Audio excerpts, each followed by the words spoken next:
Strength, चेहरे पे चमक और दिल में जोश है ना भरपूर जिंदगी की निशानी। But you really have to work hard. You can not take your health for granted because good health has a price tag.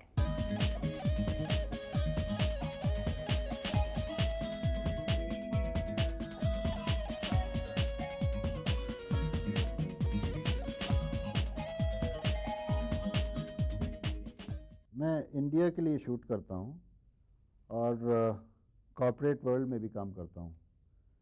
Twin professions हैं, लेकिन ज़्यादा रुझान जो है मेरा वो शूटिंग की तरफ है। और शूटिंग में भी मैं उसी खेल में पार्ट लेता हूँ, उसी इवेंट में पार्ट लेता हूँ जिसमें इंडिया ने सबसे ज़्यादा मेडल जीते हैं और ओलंपिक में सिल्वर मेडल भी जीता है। डबल ट्रैप शूटिंग करता हूँ मैं। और शूटिंग के बहुत सारे इवेंट्स हैं, लेकिन सबसे ज़्यादा जो पॉपुलर इवेंट अभी शूटिंग का है इंडिया में वो डबल ट्रैप ही है, ख़ास करके ओलंपिक की वजह से। जो ओलंपिक में डबल ट्रैप में मेडल इंडिया ने जीता।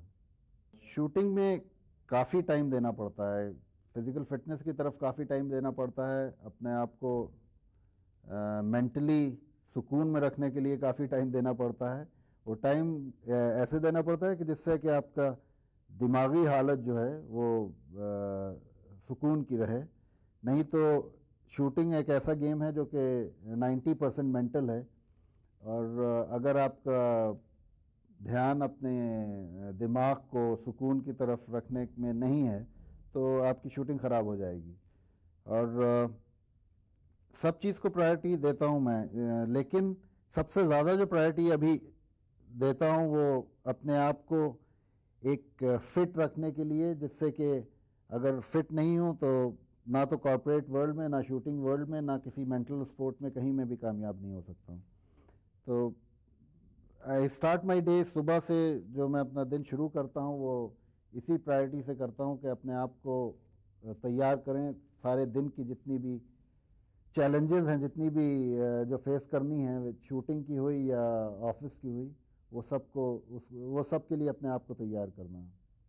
देखिए, फिट रखने के लिए दो चीज़ की बहुत ज़रूरत है। एक, आदमी को अपने हार्ट को फिट रखना होगा, कार्डियोवैस्कुलर फिटनेस जिसको कहते हैं, और दूसरा है बॉडी को फिट रखना। तो दोनों चीज़ को कनेक्ट करके आदमी को फिटनेस करनी होती है।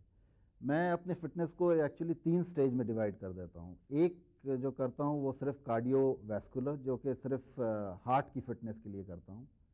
दूसरा बॉडी की फिटनेस के लिए करता हूँ, स्ट्रेंथ के लिए करता हूँ। और तीसरा जो है वो कंसंट्रेशन के लिए करता हूँ। तो 3 स्टेज में डिवाइड कर देता हूँ। मेरा दिन बहुत सवेरे शुरू होता है। मेरे ख्याल से ज़्यादातर लोग जब जागते नहीं हैं उस टाइम मैं निकल जाता हूँ। और घर से मैं निकलता हूँ जब अंधेरा रहता है एकदम। और सवेरे जिम जाता हूँ, जिम जाके कार्डियोवैस्कुलर करता हूँ। उसके बाद स्ट्रेंथ एक्सरसाइजेस करता हूँ। स्ट्रेंथ एक्सरसाइजेस के बाद घर आने के बाद मैं फिर योगा की कुछ एक्सरसाइजेस करता हूँ कंसंट्रेशन के लिए, क्योंकि कंसंट्रेशन के लिए योगा बहुत ज़रूरी है। और एक स्टेज पे आके, जैसे शूटिंग में जिस स्टेज पे मैं हूँ उस स्टेज पे आके टेक्निक सबकी सेम होती है। सब स्पोर्ट्समैन की टेक्निक जो है, टेक्निकली सब चीज़ सब कोई सीख जाते हैं, लेकिन जो मेंटली फाइट कर पाता है मैच के टाइम पे वही जीतता है। तो मेंटली फाइट करने के लिए मैं थोड़ा योगा का इस्तेमाल करता हूँ, जिससे कि मेरा कंसंट्रेशन बढ़े। खाने के मामले में कभी ये नहीं सोचता हूँ कि ये खाने से ये वेट गेन होएगा, या ये खाने से फैट बढ़ेगा, या ये खाने से कोलेस्ट्रॉल बढ़ेगा। मैं कभी नहीं सोचता हूँ, मैं हर चीज़ खाता हूँ। और अगर मैं कुछ ज़्यादा खा लेता हूँ तो वर्कआउट को बढ़ा देता हूँ। एक मेजर इंजरी जो मुझे हुई थी वो 1996 pre Olympics Atlanta pre Olympics में पेरू से आ रहे थे। तो बेल्ट पे से मैंने जो सूटकेस अपना उठाया था वो करीब 40 किलो का था, क्योंकि उसमें कारतूस भी थे और काफ़ी चीज़ें थी शूटिंग की। तो उस टाइम मुझे एक लोअर बैक इंजरी हुई थी, जिसकी वजह से मैं बिल्कुल मूव नहीं कर पा रहा था, काफ़ी दिन तक मूव नहीं कर पाया।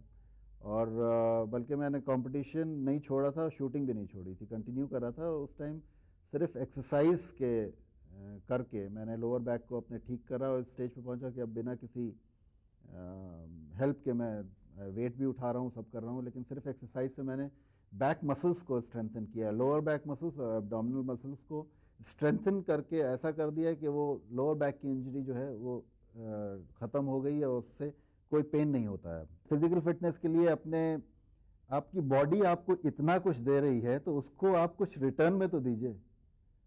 आप चाहते हैं बॉडी को बिल्कुल अब्यूज़ कर दें और उसको रिटर्न में कुछ नहीं दें, तो जब तक आप रिटर्न किसी में उसमें नहीं देंगे कुछ बॉडी को, तो बॉडी आपका कब तक साथ देगी? एक जगह आके तो आपको ड्रॉप करेगी।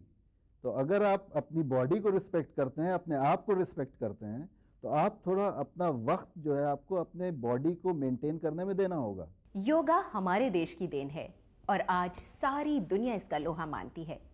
इस स्ट्रेस से निपटना हो, बीमारी दूर करना हो या फिर अपने आप को रिजुविनेट करना हो, it is only yoga which gives you a new lease of life. तो फिर हम क्यों ना इससे फायदा उठाएं? नमस्कार। आज खिलाड़ियों के बारे में बात करने जा रहे हैं जो कि स्पोर्ट्स से लगाव रखते हैं और स्पोर्ट्स का ही उनका प्रोफेशन है।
कहते हैं हमारी बॉडी एक आईना है, हम जिस तरह उसे रखते हैं उसी तरह से वो दिखाई भी देती है। और खाना तो इसकी देखभाल की एक बहुत ही अहम कड़ी है। वो कहते हैं ना कि जैसा खाएगा वैसा पाएगा। अरे यही बात तो बार बार बताती हैं ईशी खोसला। जब स्पोर्ट्स पर्सन की बात उठती है तो हमें लगता है कि भाई इतना हमारी कंट्री में टैलेंट है, लेकिन कभी जब हम इंटरनेशनल कंपटीशन में कॉम्पिटिटिव लेवल्स पे जाते हैं तो हम लोग इतना कर नहीं पाते। And to a large extent I feel कि इसमें एक डाइट का भी रोल है। एंड डाइट में लगता है हमें कि पूरी तरह से नरिशमेंट, साइंटिफिक तरीके से नरिशमेंट ना मिलने से हमारा स्टेमिना, इंड्योरेंस, जो एनर्जी होनी चाहिए पीक परफॉर्मेंस के लिए, वो कहीं कमी रह जाती है। कुछ स्पेसिफिक चीज़ें स्पोर्ट्स पर्सन्स के लिए मैं बताना चाहूँगी, क्योंकि इस एरिया में काफ़ी कुछ कन्फ्यूजन और मिथ्स वगैरह भी लोगों के दिमाग में है। एंड सबसे ज़रूरी बात for competitive sports is energy. मतलब आपको लंबे टाइम के लिए परफॉर्म करने के लिए यू रिक्वायर एडिक्वेट कैलोरीज। होता क्या है कि sports people and people in the gym, bodybuilding kind of activities are synonymous with protein. Somehow people feel कि भाई प्रोटीन ज़्यादा खाएंगे तो ज़्यादा ताकत होगी और ज़्यादा कर पाएंगे, लेकिन ये बिल्कुल गलत है। और इसकी एक्चुअल जो रियलिटी ये है कि you require more carbohydrate and complex carbohydrates, जिससे आपका स्टेमिना बना रहे। तो एक ये बहुत ज़रूरी बात मैं क्लियर करना चाहूँगी for sports people and for all those who are aspiring to build bodies and become sports people. इसमें ड्यूरिंग एक प्री मील होता है, एक मीन्स प्री एक्सेस, जब आप परफॉर्मेंस के लिए जा रहे हैं उससे पहले क्या खाएं वो बहुत ज़रूरी है। That should be a high carbohydrate snack. और उसके बाद during the sport also you require to hydrate. जब आप पसीना छूटता है और आपके फ्लूइड लॉसेस होते हैं तो उसमें आपको एडिक्वेट फ्लूइड चाहिए टू रिहाइड्रेट द बॉडी। और नॉट ओनली फ्लूइड, इसके साथ साथ आपको ग्लूकोज भी चाहिए, क्विक एनर्जी चाहिए, and certain kinds of vitamin, B vitamin and vitamin C which you tend to lose very quickly. तो इसकी रिप्लेनिशमेंट के लिए एनर्जी ड्रिंक्स अच्छे हैं और कुछ हद तक फ्रूट जूसेस भी अच्छे हैं इसमें, नींबू पानी।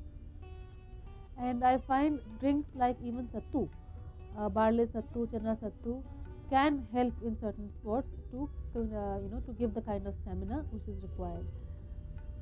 इसके साथ साथ मैं ये डिस्करेज करूँगी बहुत ज़्यादा caffeinated drinks, although caffeine is permitted but certain caffeinated drinks are also available.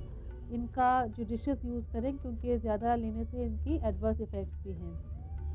अब जहाँ तक रही बात प्रोटीन्स की, प्रोटीन एक एवरेज स्पोर्ट्समैन को unless he is into very heavy body building, the requirements don't change. जो एक नॉर्मल आदमी का 1 ग्राम पर kg आइडियल बॉडी वेट होता है उतना ही एक एवरेज स्पोर्ट्समैन को लेना है, which translates कि भाई आपका अगर 60 kg वेट है, 70 kg आइडियल वेट है तो लगभग उतने में ही पूरा उतना पर डे पूरा हो जाना चाहिए।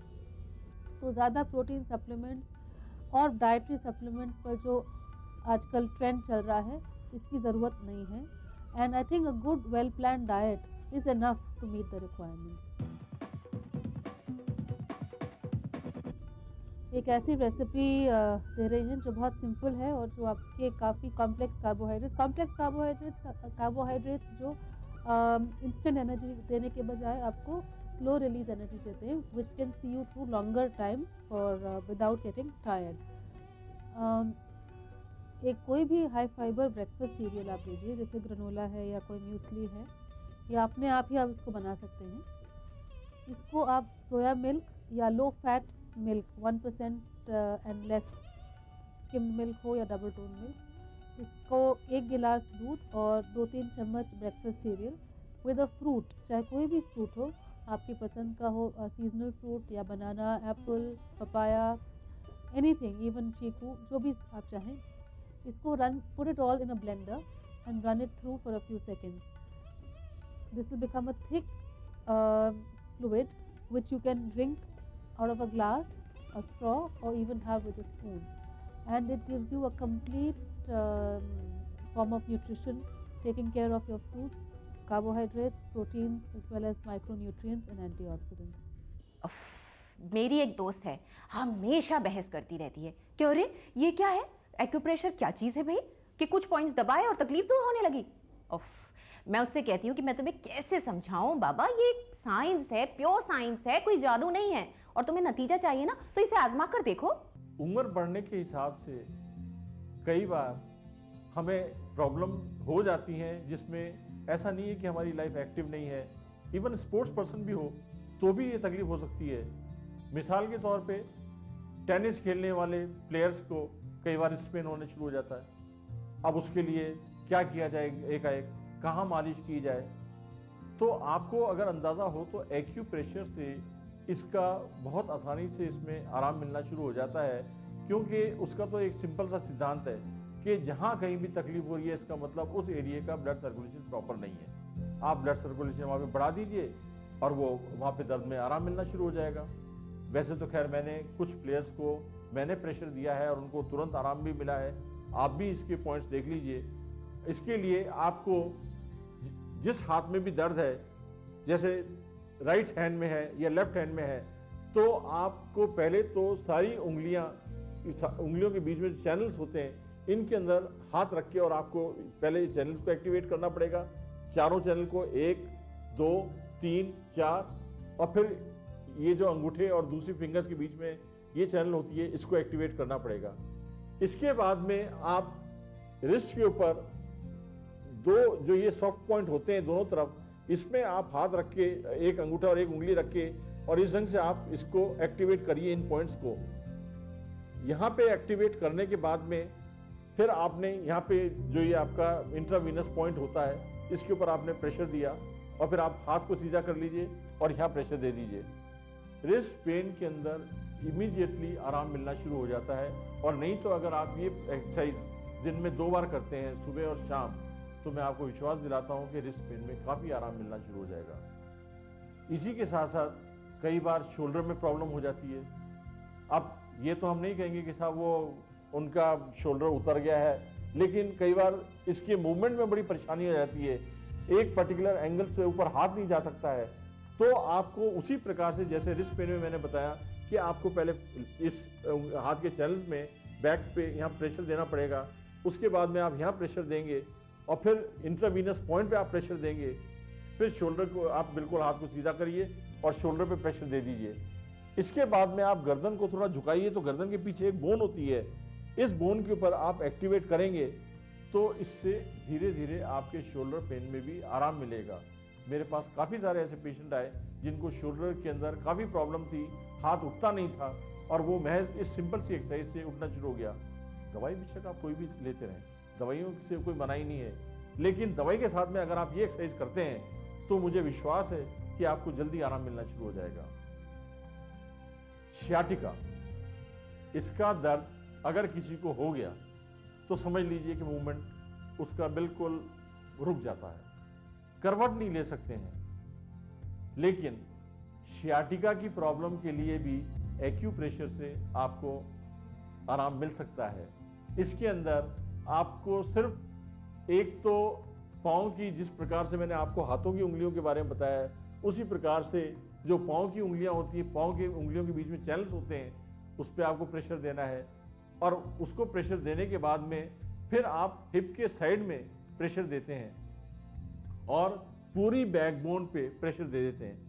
अगर ये प्रेशर, इसमें आपको किसी अपने दूसरे आदमी से मदद लेनी पड़ेगी, आप खुद तो, जिसको तकलीफ है वो तो नहीं कुछ कर सकता, दूसरा अगर इसमें मदद करेगा, मैं आपको विश्वास दिलाता हूं कि 2 या 3 सीटिंग के अंदर अंदर आपका मूवमेंट काफ़ी कुछ खुल जाएगा, इम्प्रूव हो जाएगा। आप कभी ट्राई करके देखिए, किसी जो एक्यूप्रेशर के जानकार हैं उनसे आप एक बार प्रेशर लेके देखिए, आपको इसमें ज़रूर राहत मिलेगी। और लास्ट में मैं आपको एक हील पेन के बारे में और बता दूं, क्योंकि कई भाई बहनों को ये प्रॉब्लम होती है कि सुबह उठ के और ज़मीन पर पाँव रखा तो चल नहीं पाते हैं। तो ऐसे में उनको सिर्फ ये करना है कि ज़मीन पे पाँव रखने से पहले वो अपने हील के ऊपर थोड़ा सा प्रेशर दे दें इस ढंग से, और यहाँ पे उनको 25-30 बार प्रेशर देना पड़ेगा। उसके बाद में वो चलना शुरू करें तो उनको आराम मिलना शुरू हो जाएगा। और अगर उन्होंने ये एक्सरसाइज 15 दिन तक रेगुलर कर ली तो वो भूल जाएंगे कि उनको कभी हील पेन थी। इसमें इतना आराम है, आप ट्राई करके देखिए तो आपको ज़रूर इसमें लाभ मिलेगा। वो कहावत है ना, beauty lies in the eyes of the beholder. लेकिन जनाब, अब सिर्फ ये कह देने से काम नहीं चलता। खूबसूरत बने रहने के लिए आपको करनी पड़ेगी थोड़ी मेहनत और थोड़ी कोशिश। और अगर कहीं आपसे भूल चूक हो जाए तो हमारी ब्यूटी एक्सपर्ट है ना। Most of the time gents जो है वो सबसे ज़्यादा बाहर रहते हैं, वो हार्ड वर्कर्स हैं, उनके स्किन जो है वो लेडीज़ की स्किन से ज़्यादा हार्ड है, ज़्यादा सेंसिटिव है। जितना ज़्यादा वो बाहर मूव करते हैं उतनी ही ज़्यादा उनके स्किन की प्रॉब्लम्स जो हैं वो बढ़ती जाती हैं। तो आज हम इस बारे में बात करेंगे कि जेंट्स की स्किन को हम लोग किस तरह से प्रोटेक्ट कर सकते हैं। जो लोग हेलमेट पहनते हैं उनके फॉलिंग स्टार्ट हो जाते हैं, उनके फोरहेड के ऊपर एक अजीब सा टैन इकट्ठा हो जाता है जो कि विजिबल होता है। प्लस जो लोग स्पेक्स पहनते हैं उनके भी आंखों के नीचे और उसके गालों का जो रंग है वो बिल्कुल फर्क हो जाता है। एज वेल एज जितना वो बाहर जाते हैं उनके स्किन के ऊपर टैनिंग होती है। जितने स्पोर्ट्स लड़ते हैं, स्पोर्ट्स में खेलते हैं, उतना उनको पसीना आता है। पसीना आने की वजह से उनकी स्किन के अंदर ड्राइनेस जो है वो बहुत ज़्यादा बढ़ जाती है। तो इस तरह की बहुत सारी छोटी छोटी प्रॉब्लम्स हैं जिनको हम लोग बिल्कुल इग्नोर करते हैं। और हम यहाँ पे भी हम लोग लेडीज़ की तरह यहाँ पे भी हम लोग ये देखते हैं कि जेंट्स की स्किन भी है प्री मैच्योर हो जाती है और यंग स्किन से बिल्कुल चार्म जो है वो ख़त्म हो जाता है। आप जितना भी अच्छा डाइट खाते हैं, सब कुछ करते हैं, लेकिन अगर आप अपनी आउटर प्रोटेक्शन को ध्यान में नहीं रखेंगे, आपकी स्किन के ऊपर जो है वो इफेक्ट आपका रह ही जाएगा। आज मैं आपको एक क्लेंजर बताने जा रही हूँ जिससे आप अपनी स्किन को डीप क्लेंजिंग कर सकते हैं। और क्योंकि हमारे जेंट्स स्किन को बहुत ज़्यादा डीप क्लेंजिंग की ज़रूरत होती है, इसलिए आप तुलसी की पत्तियाँ ले लीजिए, कम से कम 1 कप। उसके अंदर आप उतनी ही क्वांटिटी का पालक ले लीजिए। इन दोनों को आप उबाल लीजिए। उबालने के बाद जो इसका पानी बचेगा उसके अंदर आप हल्का सा बेसन मिक्स करिए। बेसन मिक्स करके आप इसका एक पेस्ट बनाइए। 2 मिनट तक आप इसको फेस में रखिए और धीरे धीरे आप इसको रब करके छुड़ा लीजिए। जितना भी आपका एक्सेस ऑफ ऑयल होगा वो आपकी स्किन से डीग्रीज हो जाएगा। इससे स्किन आपकी ड्राई भी नहीं रहेगी और आपकी क्लेंजिंग भी हो जाएगी। और इसके बाद मैं आपको एक बहुत अच्छा एक पेस्ट स्क्रब बताती हूँ जिससे आप अपना जितना भी एक्सेस ऑफ टैन है, जो आप सारे दिन की डस्ट को इकट्ठा करके आप अपना लेके आए हैं फेस के ऊपर, वो आपका निकल जाता है। इस स्क्रब को बनाने के लिए आप चने की दाल ले लीजिए, आधा कप चने की दाल, आधा कप आप उड़द की दाल ले लीजिए और उसमें थोड़ा सा 1 चम्मच मुलट्ठी का पाउडर डालिए। मुलट्ठी पाउडर और सिंघाड़े का आटा जो कि इजीली बाज़ार में अवेलेबल है, उसका आप मिला के एक पेस्ट बना लीजिए। और पेस्ट को बना के आप कम से कम आधा घंटा आप रख लीजिए।